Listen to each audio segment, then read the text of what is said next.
ಇನ್ನು ಇದೇ ಸಂದರ್ಭದಲ್ಲಿ ರಮೇಶ್ ಜಾರಕಿಹೊಳಿ ಎಚ್ಚರಿಕೆಯಿಂದ ಮಾತನಾಡಬೇಕು ಅಂತ ಕೊಪ್ಪಳದಲ್ಲಿ ಬಿಜೆಪಿ ರಾಜ್ಯಾಧ್ಯಕ್ಷ ಬಿ.ವೈ. ವಿಜೇಂದ್ರ ಹೇಳಿಕೆಯನ್ನ ಕೊಟ್ಟರು. ರಮೇಶ್ ಜಾರಕಿಹೊಳಿ ಮಾತನಾಡಬೇಕಾದ್ರೆ ಸ್ವಲ್ಪ ನಿಗಾ ಇರಬೇಕು. ನಮ್ಮ ತಂದೆಯವರು ಹಳ್ಳಿ ಹಳ್ಳಿ ಸುತ್ತಾಡಿ ಪಕ್ಷವನ್ನ ಕಟ್ಟಿದ್ದಾರೆ. ರಮೇಶ್ ಜಾರಕಿಹೊಳಿ ಇದೀಗ ಪಕ್ಷಕ್ಕೆ ಬಂದಿರುವಂತವರು ಅಂತ ಬಿ.ವೈ. ವಿಜೇಂದ್ರ ಹೇಳಿದ್ದಾರೆ. ರಮೇಶ್ ಬಾಯಿ ಹಿಡಿತದಲ್ಲಿಟ್ಕೊಂಡು ಮಾತನಾಡಬೇಕು ಅಂತ ಎಚ್ಚರಿಕೆ ಕೊಟ್ಟಿದ್ದಾರೆ. ಅವ್ರಿಗೇನಾದ್ರೂ ಸಮಸ್ಯೆ ಇದ್ರೆ ಹೈಕಮಾಂಡ್ ಜೊತೆ ಮಾತನಾಡಲಿ, ಅದನ್ನ ಬಿಟ್ಟು ಬಹಿರಂಗವಾದಂಥ ಹೇಳಿಕೆಗಳನ್ನ ಕೊಡೋದು ಸರಿಯಲ್ಲ.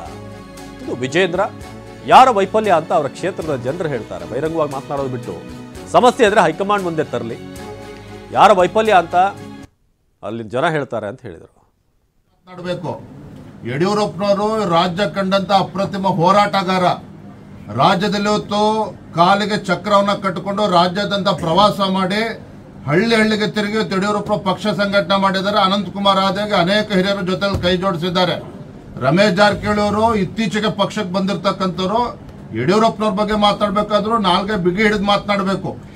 ಯಡಿಯೂರಪ್ಪನವ್ರ ಬಗ್ಗೆ ಮಾತಾಡಬೇಕಾದ್ರೆ ಬಿಗಿ ಹಿಡಿದು ಮಾತನಾಡಬೇಕು. ನಾನು ಇವತ್ತು ರಾಜ್ಯದ ಅಧ್ಯಕ್ಷ ಇದ್ದೇನೆ, ಅವ್ರು ಏನೇ ಸಮಸ್ಯೆ ಇದ್ರು ಕೂಡ ದೆಹಲಿ ಮಟ್ಟದಲ್ಲಿ ಮಾತನಾಡಲಿ. ಅದ್ರ ಬದಲು ಪತ್ರಿಕೆಗಳ ಮುಂದೆ ಕೂತ್ಕೊಂಡು ಯಡಿಯೂರಪ್ಪನವ್ರ ಬಗ್ಗೆ ಮಾತನಾಡಿದ್ರೆ ರಾಜ್ಯದಲ್ಲಿ ಲಕ್ಷಾಂತರ ಕಾರ್ಯಕರ್ತರ ಮನಸ್ಸಿಗೂ ಕೂಡ ನೋವಾಗ್ತದೆ, ಅವ್ರು ಓಡಾಡೋದಕ್ಕೂ ಕೂಡ ಕಷ್ಟ ಆಗ್ತದೆ. ರಮೇಶ್ ಜಾರಕಿಹೊಳಿ ಬಗ್ಗೆ ಯಾಕೆ ಅಷ್ಟು ತಲೆ ಕೆಡಿಸ್ಕೊಳ್ತೀರಿ? ಅವ್ರದ್ದು ಏನೇ ಸಮಸ್ಯೆ ಇದ್ರು ಕೂಡ ಕೇಂದ್ರದ ವರಿಷ್ಠರ ಮುಂದೆ ಹೇಳ್ಕೊಳ್ಳಿ, ನಾನು ಅಲ್ಲಿ ಮಾತನಾಡ್ತೇನೆ. ಅವ್ರ ಬಗ್ಗೆ ಹೆಚ್ಚು ಮಾತನಾಡೋಕೆ ಹೋಗಲ್ಲ, ಅದ್ರ ಅವಶ್ಯಕತೆ ನನಗಿಲ್ಲ.